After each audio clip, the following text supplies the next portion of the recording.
Morning Marketing Podcast is brought to you by Esther of IPA Group, bringing premier online promotion to your business. And Melanie of Stomp Social Media Training, who empowers business owners to manage social media and marketing for themselves.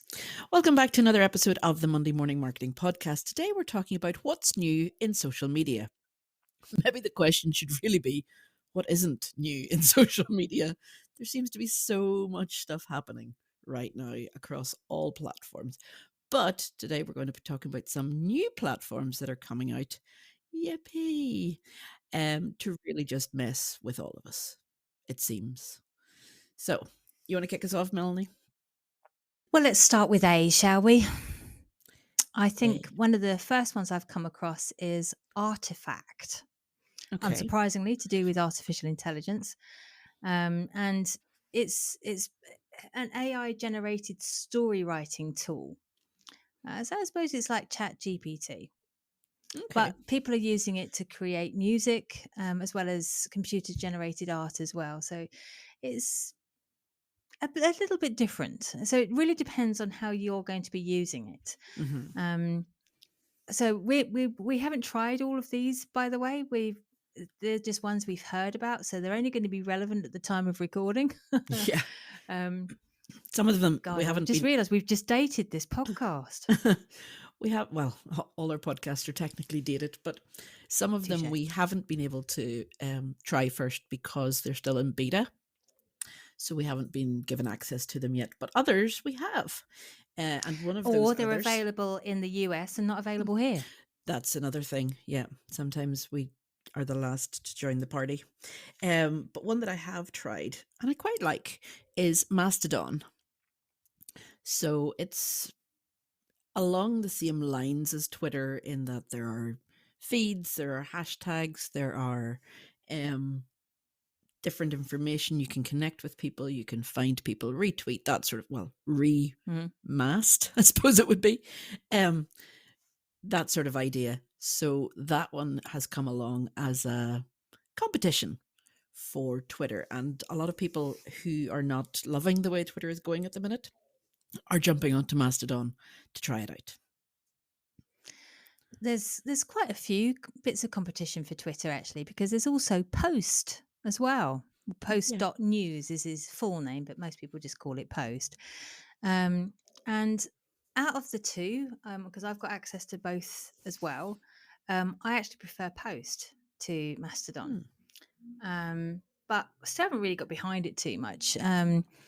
I'm currently doing a little bit more research on the old Twitter, but that's only because I wanted to see, is it going to bounce back after me losing a shocking amount of followers from November? And now I'm paying for it. I was just wondering if I was going to get any more followers, and it's not going great so far. Oh dear. But some of those missing followers could be from bots that have been kicked off the platform. Well, this is true. And it could just be other people who've just moved from Twitter to Post or to Mastodon. So Yeah, exactly. I have tried Post a little bit, and I always thought it was more like the layout is more like Facebook for me. I think that's why I like it. I think that's I was looking at it more for the layout and the user friendliness of it. I prefer Mastodon for the user experience, and Post just looks, because it's that longer form of articles and information. I just find it was not as Twitter-esque as it could be. Okay, so those are ones that have come out in competition to Twitter. There is one actually that's been made by the guys from Twitter, which is called Blue Sky. Now, this was only launched very recently. Like, I'm talking days, maybe a couple of weeks ago at the time of recording. So it's definitely still in beta. We're still waiting to get let in. But I hear good things about it, and there's a lot of FOMO going on around it because there's a lot of chatter between other social media managers and people in the social media world asking others if they've been let in yet, because they are just champing at the bit. So that will be interesting to see when that comes out. Apparently, it was also part funded by Elon before he bought Twitter. So that Could be interesting. Another one that I've just come across recently is RTRO. I think it's pronounced like retro, but it's spelled RTRO, and it is very bright, very bright and cheerful. Right. Yeah. So I've just literally just downloaded it and just gone in, and all the icons are very fluorescent, and it just seems like a happy place to be, because a lot of social media can be very dull and dark and, but this one tries to promote mental health and tries to promote, definitely no bullying. It says this when you go in: no bullying, no hate speech, and because they're trying to look out for people's mental health. But What kind of format is it? Is it a Twitter or a... no, we're going back a while because it's a Google Circles look to it. No. Yeah, so you've got circles and you can invite people into different circles. And then you've also got a channel, which is more like a community that you can It join. sounds like Google My Business used to be. Yeah. So you can join the different things. You can invite people to say, they've got ones pre-set up for you to invite your family into a circle, invite your colleagues into a circle. But the wording of circle and channel just seemed very Google Plus to me. It has those vibes coming off it on initial inspection. Like I say, I've been playing with it for about 5 minutes, but that's one that I've just come across as well. Others that I've heard about through other social platforms, there's one called Clapper, which is basically TikTok, but for an older generation. There's no young people dancing on it. Ah, right. So it promotes itself as Gen X and Gen X and millennials. It promotes itself for those two categories, which is basically you and I, Melanie, and a few people younger than us. Not too much younger than us. So you'd get less of the dancing and more of the informative TikToks type things. So it was from a TikTok that I heard somebody saying that they were going to release stuff on their Clapper. Okay. Well, there's another one that I've come across, and again, I haven't had the chance to really have a look at it, but it's starting to crop up more in searches when I'm looking under this topic. And I think it's pronounced Diem, DIEM, and it's a social search engine. And it's a place where it's kind of made for women and non-binary people, where they can exchange stories, resources, information, um, giving a whole new home, I suppose, building a community and a safe space for people who are invested in that sort of area. But I guess it's quite niche, isn't it? Being just for women and non-binary people. So, but it's a nice outlet, and hopefully, if they build up a safe space, it's where you can be around other people who share the way you think. Yeah, well, obviously, I don't know. Like we say, we haven't been able to get into it, but I would hope that it would be more than just claiming to be a woman or claiming to be non-binary. That is the basis for them letting you in, because as we know, there are lots of people out there who claim to be 13-year-old girls and are actually 47-year-old males, so I would be very interested to see how they're going to create that space to be as safe, because lots, and I mean every platform suffers from this. There are people claiming to be other people that they're not. Yeah. And unfortunately, how they keep it safe, how many strikes do you get? I guess that's going back to the old forums that we used to have many, many years ago. Do you remember those? Yeah. Oh, those were fun. Oh, now you're dating us. Amen to that. Yeah. Now you're dating us. Another one that I've been playing with is Lemon 8. So it's lemon and the number 8. Not 8. Well, it is for us. It's the number 8.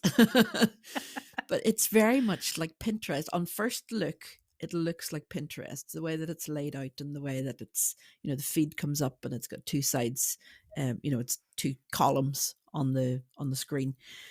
But it is for, like, it's also got a For You tab, so that's very TikTok-esque. And it's got ways that you can browse, but you do put in your interests, which is very much Pinterest. So, it's mishmashing some of the platforms that we know and love and like with other ones that we maybe don't know or like as well, and trying to get the best of both worlds, maybe. Well, it's I suppose because these are new as well, they're not being horribly infiltrated by thousands of ads as yet either. Yes. So get in there early, I suppose. Yeah. Well, that's another thing that I just, because I literally downloaded Retro just before we joined, or just before we recorded, and I was able to choose a name that was just my name. I didn't have to put in my surname, or I didn't even have to put in like my letter of my initial or choose some random name, because when you're one of the early adapters, then you can put a shorter name or a shorter username in these. So it is something to be on the lookout. And obviously, if your name is very common, mine's not, so I'm lucky that way. But if your name is very common, then you might not want to be Melanie 4723. I should hope not. It's relatively new. So there's another one I'd want to mention. Again, it's not one I've actually used as yet. It's just one I've come across that you might find useful if it's available to you. And it's called Pearpop, Pearpop. And so if you are what most people would refer to as an online content creator, this is apparently a fabulous place to actually create content and get paid for it.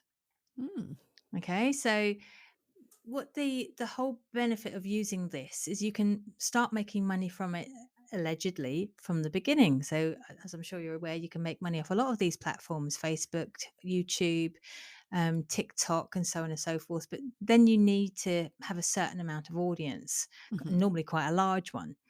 And they're saying here that it's a very simple process to earn money from it. What you do is you link your social media accounts, maybe TikTok, to it, and then you choose challenges to do that mesh well with your vibe and your previous content. And you enter the content onto the platform, submit your entry, and essentially start earning from it. Wow. So that's, again, it's not something I've used, but wonder what the challenges up until are. doing a bit of research, I had never come across it before. So this is all about giving you guys the heads up as soon as we do. I wonder what the challenges are. Would there be something like really energetic or really far out or really, It could just be, I don't know, Olympic challenges, or, hopefully it's nothing too dangerous, like cave diving or something like that. Who knows? Yeah. But everything's open to interpretation on each of these platforms, and as far as I can tell, certainly everything I've mentioned is available on Android and iOS. I'm sure it's the same for yourself, Esther. Yeah. Everything that I've seen has And been they're all available for free both. to set up as well. Yeah. Obviously, you're giving your information, so as much freedom. And as things that. can change, a year from now. Like Yeah. I said, we've already kind of dated this, really. These are free right now, but this could change in the not too distant future. Who knows? Yeah. No, just before we go, I just want to say, you don't have to be on all these new platforms. You don't have to jump on them. Melanie and I, love this kind of thing in a way because it gives us other options and helps us to see what there is out there. But it doesn't mean that you have to jump on the bandwagon from the very start. You might want to wait. I mean, Clubhouse has been out for years at this point, and some people are now coming away from it because it's changed so much. Other people are only starting to join it. So maybe, if you don't need to be there, obviously these are new and like a small audience on them. So if your audience isn't talking about it and jumping over to it, then don't feel the need to jump on them either. This is just an information podcast to let you know that these options are available out there. And if you're not feeling the love for some of the more traditional, that makes everything sound really old. I mean, Facebook, LinkedIn, Twitter, if you're not loving those these days, then do take a look around, because there are lots of options and lots of other people are in the same boat as you, with the way things are going on the original social media platforms. Let's call them that rather than traditional. The OGs. Oh, jeez. And on that note, we'll say goodbye for now. We'll be back next week with more Monday Morning Marketing. Until then, bye-bye. Bye, guys. Have a great week. We are really old though, aren't we? Well, I don't know. I think my kids keep me young. That is a That's where I got bonus. the OGs from.